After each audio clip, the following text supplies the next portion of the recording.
ये इसके कैविटी में आ गए। अब ये जो कैविटी है अंदर, इसको हम बोलते हैं गैस्ट्रोवैस्कुलर कैविटी।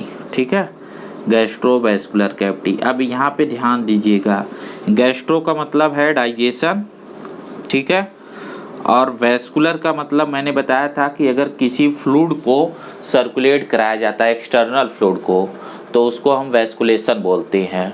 तो यहाँ पे बाहरी फ्लूइड क्या है? वाटर, ठीक है, तो इसमें पानी भरा रहता है, इसलिए उसे हम बोलते हैं वैस्कुलर।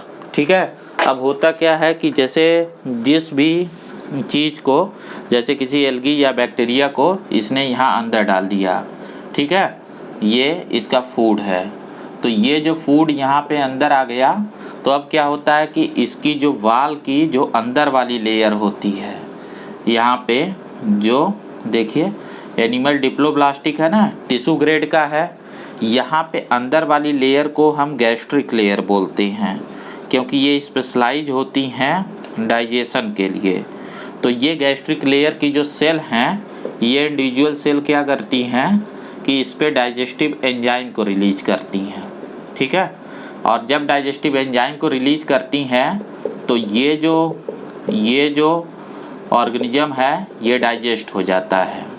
यहाँ पे ये डाइजेशन पार्शियल होता है, ये पूरा नहीं होता है, ये पार्शियल डाइजेशन होता है। जब ये पार्शियली डाइजेस्ट हो जाते हैं तो फर्दर ये सेल इसको एब्जॉर्ब कर लेती है। मैं इसे ऐसे डायग्राम में दिखा रहा हूँ, जैसे ये स्यूडोपोडिया के थ्रू आपने पढ़ा होगा कि कैसे चीज़ें जो है अंदर आती हैं और फिर वो फूड वैक्यूल में चली जाती हैं, ठीक है। जैसे आपने अमीबा में पढ़ा होगा कि ये फूड वैक्यूल में चली जाती हैं और फर्दर फूड वैक्यूल में डाइजेशन होता है। यहाँ की एक सेल को मैं यहाँ बड़ा करके दिखा रहा हूँ। तो मैं क्या बता रहा हूँ कि जैसे ये पर्टिकुलर कोई ऑर्गेनिज्म था, इसने जो है अपने टेंटिकल से इसे अंदर डाल दिया। अब जो गैस्ट्रिक लेयर है, जो अंदर की लेयर, स्पेशलाइजेशन तो है ना, क्योंकि टिश्यू ग्रेड की बॉडी ऑर्गेनाइजेशन है, तो टिश्यू किसी पर्टिकुलर फंक्शन के लिए स्पेशलाइज है, तो अंदर की सेल स्पेशलाइज हैं किस लिए? डाइजेशन के लिए। और वो जो है इस पे एंजाइम को पोर आउट करती हैं, एंजाइम इनको पार्शियल ब्रेकडाउन कर देता है, लेकिन ये पूरा ब्रेकडाउन नहीं है, तो फर्दर इसकी सेल इसे इंगल्फ कर लेती हैं, ठीक है, फैगोसाइटोसिस के थ्रू, और फूड वैक्यूल के अंदर इसका डाइजेशन होता है, एब्जॉर्प्शन होता है। तो एक तरीके से यहाँ 2 बार डाइजेशन हुआ। ये जो डाइजेशन जो इस कैविटी के अंदर हुआ, गैस्ट्रोवैस्कुलर कैविटी के अंदर हुआ, इस डाइजेशन को हम बोलते हैं इंट्रासेलुलर डाइजेशन, ठीक है, इसको हम बोलेंगे इंटरसेलुलर डाइजेशन, ठीक है, इंटरसेलुलर डाइजेशन या फिर एक्स्ट्रा सेलुलर डाइजेशन, ठीक है, या फिर इसको बोलते हैं हम एक्स्ट्रा सेलुलर डाइजेशन, ठीक है। और दूसरा जो डाइजेशन ये हो रहा है, इसे बोलते हैं इंट्रासेलुलर डाइजेशन या विद इन सेल डाइजेशन।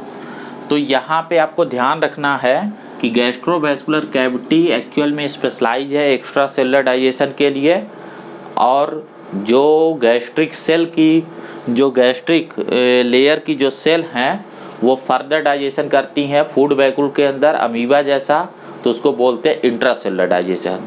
याद करिए, आपने पोरीफेरा में पढ़ा था कि डाइजेशन जो स्पंज में, वो सिर्फ इंट्रासेलुलर होता है, स्पंजोसील कैविटी में कोई डाइजेशन नहीं होता है।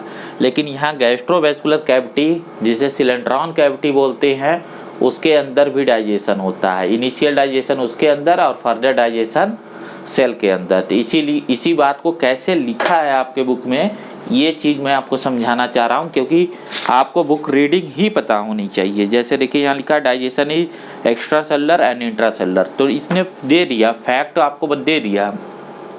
अब इसको एक्सप्लेन करना हमारा काम है कि इस बात को आपको समझाएं, ठीक है। तो उसी चीज़ को मैंने यहाँ बताया, ठीक है। तो यहाँ डाइजेशन हो गया। नेक्स्ट वन देखिए, यहाँ एक बहुत इम्पोर्टेंट चीज़ दी गई है कि जैसे उसमें देखे थे हमने पोरीफेरा में स्केलेटन, तो यहाँ पे कोई स्केलेटन, वहाँ पे जैसे स्पाइक्यूल स्पंजिन फाइबर था, ऐसा कुछ नहीं है। यहाँ पे ऐसा स्ट्रक्चर नहीं होता इन जनरल। कुछ एक स्पीसीज जिन्हें कोरल बोलते हैं, अगर आपने डिस्कवरी चैनल देखा होगा तो वहाँ एक बहुत पॉपुलर शो होता है जो सी रीफ का जो ओशियन के अंदर जो रीफ होती हैं, चट्टानें होती हैं, उस पे आपको फ्लावर जैसी स्ट्रक्चर दिखती है जिनमें उंगलियों जैसे टेंटिकल्स होते हैं। वो एक्चुअल में उनके बीच में मछलियाँ घूम रही होती हैं। तो वो जो स्ट्रक्चर दिखाते हैं उनको हम बोलते हैं कोरल। वो यही निडेरियन ऑर्गेनिज्म है। उन कोरल में ये प्रॉपर्टी होती है कि वो एक तरीके से कैल्शियम कार्बोनेट अपने बॉडी के चारों तरफ सिक्रीट करते हैं और एक एक्जोस्केलेटन बनाते हैं। देखिए स्केलेटन की बात आई तो मैं आपको एक चीज़ बता दूं यहाँ पे। देखिए ये मैं हटा रहा हूँ, आई थिंक ये हो चुका। देखिए जैसे जो स्केलेटन होगा वो दो तरीके का होता है, exoskeleton and endoskeleton. Endoskeleton body के अंदर होता है, एक्जोस्केलेटन बॉडी के बाहर होता है। तो यहाँ पे कोई एंडोस्केलेटन नहीं था। एंडोस्केलेटन एडवांस प्रॉपर्टी होती है, एक्जोस्केलेटन जो है इंफीरियर। यहाँ पे ये अपने बॉडी के चारों तरफ कैल्शियम कार्बोनेट को डिपॉजिट करते हैं, सिक्रेट करके डिपॉजिट करते हैं, और वो एक तरीके का एक्जोस्केलेटन की तरह बिहेव करता है। बाकी में कोई, जैसे जेलीफिश है तो उसमें कोई एक्जोस्केलेटन या एंडोस्केलेटन नहीं है। तो इन जनरल आप बोलेंगे नहीं है, सिर्फ कोरल में कैल्शियम कार्बोनेट का डिपोजिशन है। ठीक है, अब नेक्स्ट आगे हम चलते हैं। जैसे ये टिपिकल डायग्राम आपको चाहिए तो मैं इसे फिर से ड्रॉ कर दे रहा हूँ।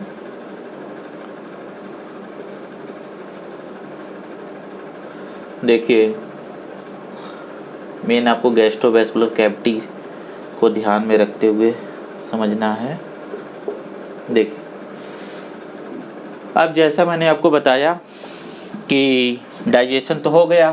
डाइजेशन के बाद हमें क्या क्या चीज़ें चाहिए होती है, रेस्पिरेशन कैसा होता है, ठीक है, एक्सक्रीशन कैसा होता है, ठीक है, नर्वस टिश्यू है कि नहीं, एंडोक्राइन टिश्यू है कि नहीं, ठीक है, ये सब अगर है तो हमें मेंशन करना होता है। ठीक है, स्केलेटन क्या है, तो स्केलेटन के बारे में एक ही इन्फॉर्मेशन थी, वो हमने कर दिया। डाइजेशन के बारे में एक इन्फॉर्मेशन थी, इम्पॉर्टेंट इन्फॉर्मेशन थी, वो हमने बता दिया। रेस्पिरेशन, एक्सक्रीशन इसको जो है, और सर्कुलेशन, ठीक है, सर्कुलेशन इसको हम डिस्कस करते हैं। देखिए रेस्पिरेशन यहाँ सेलुलर ग्रेड का होता है। सेल के लेवल, सेलुलर ग्रेड का मतलब ये है कि जैसे ये सेल है, ये सरफेस से ऑक्सीजन लेगी और CO2 बाहर करेगी सेल मेम्ब्रेन के थ्रू, तो इसको बोलते हैं सेलुलर ग्रेड का रेस्पिरेशन। यहाँ रेस्पिरेशन के लिए कोई अलग से जो है, कोई अलग से स्ट्रक्चर नहीं है। तो चाहे ये अंदर की लेयर हो इस तरीके से गैस्ट्रिक लेयर, या बाहर की लेयर हो, सबकी सेल में इसी तरीके से रेस्पिरेशन होता है। वो कैसे, जो पानी में डिजॉल्व ऑक्सीजन है उसको लेते हैं, CO2 को बाहर निकालते हैं। अंदर की भी जो सेल है वो भी यही करती है, चीज़ों को इस गैस्ट्रोवेस्कुलर कैविटी में भरे हुए पानी से लेती है और वेस्टेज को बाहर निकालती है। ठीक इसी तरीके से ये एक्सक्रीटरी मटेरियल जो है, जो यहाँ पे एक्सक्रीटरी मटेरियल है उसको भी बाहर कर देती है। तो इनके लिए कोई भी नया सिस्टम नहीं डेवलप हुआ। तो ये हो गया रेस्पिरेशन, ये हो गया एक्सक्रेशन, मतलब इसमें भी इनकी गैस्ट्रोवेस्कुलर कैविटी हेल्प करती है। नर्वस टिश्यू, यहाँ पे पहली बार नर्वस टिश्यू होते हैं और नर्वस टिश्यू सेंसरी होते हैं। जैसे एक चीज़ देखिए, जब आप नर्वस न्यूरॉन्स के बारे में जब आपने पहले पढ़ा होगा तो इस तरीके से नर्व सेल पढ़ी होगी, ठीक है। इसमें यहाँ पे जो है रूट लाइक स्ट्रक्चर होते हैं जिन्हें आप डेंड्राइट्स बोलते हैं, ठीक है, इसको एक्सॉन बोलते हैं, और ये इसका न्यूक्लियस है। ये एक न्यूरॉन की स्ट्रक्चर है। इसमें ये जो है सेंसरी होता है। सेंसरी का मतलब है जो स्टिमुलस को रिसीव करे, इनकमिंग हो, और ये जो एक्सॉन होता है यहाँ से स्टिमुलस फर्दर नीचे की तरफ मूव करता है, तो इसको हम बोलते हैं मोटर। इस तरीके से एक्चुअल में किसी भी न्यूरॉन को हम दो पार्ट में डिवाइड कर सकते हैं, सेंसरी एंड मोटर। यहाँ पे जो पहली बार यहाँ पे नर्वस टिश्यू आए हैं, ठीक है, वो नर्वस टिश्यू जो हैं वो पूरी तरीके से सेंसरी होते हैं। तो यहाँ पे जो इनका न्यूरॉन होगा वो कुछ इस तरीके से होता है, देखिए इसमें सिर्फ डेंड्राइट होती है, कोई एक्सॉन नहीं होता है। तो इस टाइप के प्रिमिटिव नर्व सेल होते हैं। ये बात इस चैप्टर में नहीं प्रेजेंट है, लेकिन अगर आप पढ़ना चाहें तो नर्वस सिस्टम जो आपको मेंशन है एनिमल फिजियोलॉजी में, उसमें ये मेंशन किया गया है कि हाइड्रा या निडेरियन में ये चीज़ प्रेजेंट होती है। तो वो बुक में कहीं ना कहीं दिया हुआ है, इसीलिए वो कभी कभार आपसे पूछता है, ठीक है। वो आगे है तो मैंने बता दिया, यहाँ तो नहीं लिखा है, लेकिन ऐसा होता है। आप चाहे तो उसे देख सकते हैं, मैं आपको जो है पेज नंबर बता दे रहा हूँ। देखिए जब आपको ना ये बुक पूरी याद हो जाएगी, ठीक है, याद होने का सेंस ऐसे ही मेरे साथ पढ़ते रहेंगे तो अपने आप याद हो जाएगी, उसे अलग से बैठ के नहीं याद करना है। मैं आपको एक एक पेज जो है धीरे धीरे बता दूंगा और सब आपको याद हो जाएंगी, ठीक है। तो तब जो है आप इसे अच्छे से समझ पाएंगे कि ये एक्चुअल में, देखिए यहाँ पे पेज नंबर 316 316 इस पे आपको मेंशन किया गया है। जैसे यहाँ मेंशन है neural organisation is very simple in lower invertebrate. मैंने बताया था पोरीफेरा टू इकाइनोडर्मेटा तक को हम इनवर्टिब्रेट या नॉन कोऑर्डिनेट बोलते हैं, ठीक है। For example hydra, it is compose of network of neuron, ठीक है। यहाँ पे आपको मेंशन किया गया, उसी चीज़ को मैं बोल रहा था कि आपको नर्वस टिश्यू में आएगा, मैं फिर से उसे बताऊंगा जब वो आएगा, तो वहाँ पे क्लासिफिकेशन में मैं फिर से समझाऊंगा। अभी जो है जस्ट ये इन्फॉर्मेशन आ रही थी तो मैंने बता दिया, वैसे है नहीं आपके बुक में, तो परेशान नहीं होना, यहाँ नहीं भी पढ़ोगे तो काम चल जाएगा। नेक्स्ट वन देखो, एक और चीज़ है जो मैं आपको पहले बोल रहा था, उसमें देख लो। देखो ये हटा रहा हूँ सब, हाँ एंडोक्राइन सिस्टम नहीं है, सर्कुलेशन जो है वैस्कुलर सिस्टम ही करता है, कोई बॉडी फ्लूइड नहीं है सर्कुलेट होने के लिए, तो ये चीज़ें नहीं है, ये आपको याद रखना, ठीक है। अब चलो, अब देखिए अब क्या बचा इसमें। अब इसमें जो चीज़ बची है, जो इन्फॉर्मेशन है, रिप्रोडक्शन सेक्सुअल भी होता है, एसेक्सुअल भी होता है। एसेक्सुअल बर्डिंग के थ्रू होता है और sexual gametogenesis fusion of gamete होता है, और लार्वल स्टेज प्रेजेंट होती है। जब लार्वा प्रेजेंट होता है तो इसे हम बोलते हैं इनडायरेक्ट, ठीक है। एक ही ऑर्गेनिज्म में दोनों सेक्सेज हो सकते हैं, तो इसलिए इसे हर्माफ्रोडाइट कंडीशन भी बोलते हैं। यहाँ एक और चीज़ है वो मैं थोड़ा बताना चाह रहा हूँ। जैसे यहाँ पे 2 स्टेज थी, जैसे इस तरीके से ये एडम्सिया का स्टेज है, सी एनिमोन जिसको बोलते हैं, ठीक है। इस स्टेज को हमने बोला था पॉलिप स्टेज, और एक स्टेज होती है जो इस तरीके से, जैसे आपको बताया था जेलीफिश में होती है, जिसको बोलते हैं मेडुसा स्टेज। यहाँ पे एक्चुअल में क्या होता है कि एक स्पेशल प्रॉपर्टी पाई जाती है, ये चीज़ आपसे पूछी जाएगी, मेटाजेनेसिस, ठीक है। कंफ्यूज नहीं करना इसे मेटामेरिज्म से, वो अलग चीज़ है, वो बेसिस ऑफ क्लासिफिकेशन में है, अभी मैंने उसे छोड़ दिया है, वो मैं आगे बताऊंगा, वो एनिलिडा में होता है, ठीक है। इसे बोलते हैं मेटाजेनेसिस। यहाँ पे क्या होता है कि इनके लाइफ में अल्टरनेट, जैसे प्लांट में हम देख रहे थे ना स्पोरोफिटिक एंड गेमेटोफिटिक जनरेशन, ऐसे यहाँ पे क्या होता है कि कोई ऑर्गेनिज्म, जैसे मान लो कि ये अभी पॉलिप स्टेज में है, अब इसका एडल्ट जो है पॉलिप स्टेज में है, तो इसका जब लार्वा बनेगा तो वो कुछ समय तक लार्वा जो है मेडुसा स्टेज में है, और फर्दर जब वो बना तो ये पॉलिप में आ गया। ऐसे इसका एडल्ट जो है, यहाँ पे एडल्ट है, ये मेडुसा स्टेज में है, तो इसका जब लार्वा बना तो लार्वा यहाँ पॉलिप स्टेज में है, और फर्दर ये जो है मेडुसा में आ गया। यानी अल्टरनेट, एक बार ये पॉलिप में होता है, एक बार मेडुसा में होता है, फिर मेडुसा पॉलिप में कन्वर्ट हो जाता है, ठीक है। तो इस प्रॉपर्टी को, इस अल्टरनेशन ऑफ जनरेशन को, यहाँ अल्टरनेशन ऑफ फॉर्म है, ये जनरेशन नहीं है, ये दोनों के दोनों। देखो एनिमल किंगडम में कोई हैप्लॉइड बॉडी नहीं होती है, सिर्फ गेमेट हैप्लॉइड होता है, तो वो नहीं समझ लेना गेमेटोफाइट और स्पोरोफाइट, ठीक है। यहाँ पे सिर्फ इनकी मार्फोलॉजी का अल्टरनेशन ऑफ जनरेशन हो रहा है। ये मार्फोलॉजी है ना, फॉर्म है, बॉडी फॉर्म, तो उसमें अल्टरनेशन ऑफ जनरेशन हो रहा है कि एक बार वो पॉलिप फॉर्म में है और एक बार वो मेडुसा फॉर्म में है। इस प्रोसेस को, इस प्रेजेंस को हम बोलते हैं मेटाजेनेसिस, ये आपके बुक में मेंशन है और ये चीज़ आपको याद रखनी है, ठीक है। चलिए नेक्स्ट वन आपको बता दूं जल्दी से। जैसे इसका एक एग्जांपल दिया गया ओवेलिया, ठीक है। अब देखो नेक्स्ट वन आगे चलते हैं। इसमें एक चीज़ और आपको मेंशन किया गया है लास्ट में, जो मैंने बोला था example Physalia, Portuguese man of war. मैं थोड़ा बता दूं, इसकी रिजेम्बलेंस है पुर्तगीज मैन ऑफ वार। ऐसा नहीं कि ये पुर्तगीज मैन ऑफ वार होता है, एक्चुअल में पहले ये काफ़ी यूज किया जाता है। ये कुछ ऐसे दिखते हैं, और जो पुर्तगीज आर्मी थी उनकी कैप भी ऐसे दिखती थी, ठीक है ना। तो इसलिए इसे बोला जाता है पुर्तगीज मैन ऑफ वार। इनकी जो शिप होती थी वो भी ऐसी दिखती थी और उनकी कैप भी ऐसी दिखती थी, इसलिए बोला जाता है पुर्तगीज मैन ऑफ वार।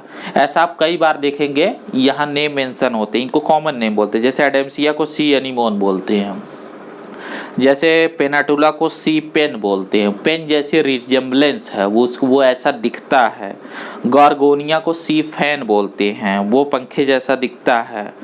और मिंड्राइना को ब्रेन कोरल बोलते हैं, वो ब्रेन जैसा दिखता है, उसकी रिजेम्बलेंस होगी, ठीक है। तो ये था आपका फाइलम सिलेंट्रेटा, ठीक है फ्रेंड। तो जैसे देखिए, अब जो कल का लेक्चर था और उसके कंटिन्यूएशन में मैंने आज फिर लेक्चर बनाया, तो एक चीज़ फिर से आपको कंफर्म कर दूं कि देखिए शुरुआत से एक बार क्विक रिकैप भी हो जाएगा। सबसे पहले क्या चीज़ हमने देखा कि इसका कोई कॉमन नेम है सिलेंट्रेटा, ठीक है। फिर हमने देखा कि इसका हैबिटेट क्या है, एक्वेटिक, मोस्टली मरीन है, ठीक है। फिर हमने देखा कि चार्ट पे चले गए और चार्ट के अकॉर्डिंग ये डिप्लोब्लास्टिक है, बॉडी ऑर्गेनाइजेशन टिश्यू ग्रेड का है, स्पेशल फीचर है गैस्ट्रोवेस्कुलर कैविटी है। गैस्ट्रोवेस्कुलर कैविटी में क्या होता है, डाइजेशन होता है और वेस्कुलर सप्लाई होती है। एस्करीशन रेस्पिरेशन है नहीं, स्केलेटन कुछ में कोरल में होते हैं। एंडोक्राइन सिस्टम है नहीं, नर्वस सिस्टम सिर्फ सेंसरी टाइप का होता है। रिप्रोडक्शन सेक्सुअल और एसेक्सुअल दोनों होता है। लार्वल स्टेज होती है तो डेवलपमेंट इनडायरेक्ट होगा। और इसके साथ साथ एक स्पेशल फीचर है मेटाजेनेसिस, जिसमें पॉलिप और मेडुसा अल्टरनेट एक दूसरे को चेंज करते हैं, प्रोसेस को बोलते हैं मेटाजेनेसिस। इसके अलावा एक बहुत ही स्पेशल फीचर है जिससे इसका नेम डेराइव किया गया है, न्यूरोब्लास्ट सेल, जिसमें न्यूरोटॉक्सिन पॉइजन होते हैं, जिसको ये ऑफेंस, डिफेंस और एंकरेज के लिए यूज करते हैं। जस्ट इतनी सी बात है। अगर इसे एक बार आप समझ गए, देखिए इसको पढ़ने का तरीका है कि एक बार इसे आपने समझ लिया डिटेल में, आप समझने के बाद क्या करिए, पूरा पढ़ने के बाद बुक को बंद कर दीजिए और इनको छोटे छोटे फार्म में लिखिए। जितना मैंने बोला अभी उतनी चीज़ें जो है आप जो है अपने नोटबुक पे उसे लिखिए कि अच्छा ये क्या चीज़ है, जो मैंने फॉर्मेट बताया उसी पे। अगर आप सब लिख पा रहे होंगे तो आपको पूरा जो है टॉपिक तैयार है। अब आप इसके ऑब्जेक्टिव क्वेश्चन को करिए, आपसे कोई क्वेश्चन गलत नहीं होगा जो नीट स्टैंडर्ड में पूछे जाते हैं। तो फ्रेंड आज के इस वीडियो में हम इतना ही रहने देते हैं, बाकी नेक्स्ट वीडियो में आपको बताता हूँ। Thank you.